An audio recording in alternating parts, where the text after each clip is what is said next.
Hello viewers, నేను doctor Suma, consultant 39 fertility centre Vijayawada.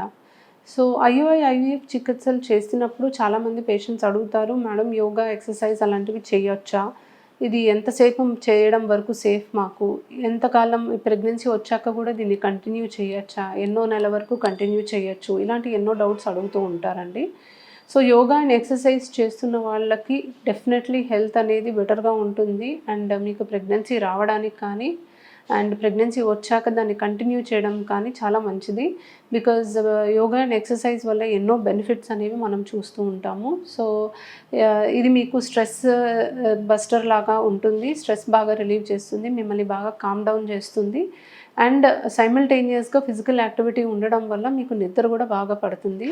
So ఇవన్నీ కూడా డెఫినెట్లీ మీకు హార్మోన్స్ అనేవి అనుకూలంగా ఉండి ప్రెగ్నెన్సీ అనేది హెల్తీగా ఉండడానికి ఎక్కువగా ఛాన్సెస్ అనేవి ఉంటాయి.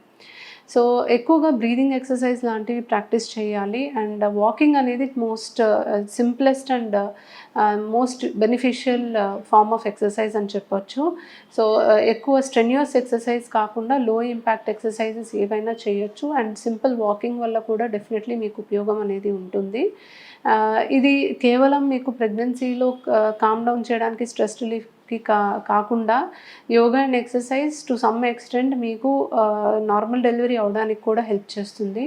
సో దానికి సంబంధించి ఒక ప్రొఫెషనల్ యోగా ట్రైనర్ని మీరు కాంటాక్ట్ అయ్యి నార్మల్ డెలివరీ అవ్వడానికి కూడా ఎటువంటి యోగా అండ్ ఎక్సర్సైజ్ పొజిషన్స్ మీరు చేయాలి అనేది కనుక్కొని చేయడం అనేది చాలా మంచిది.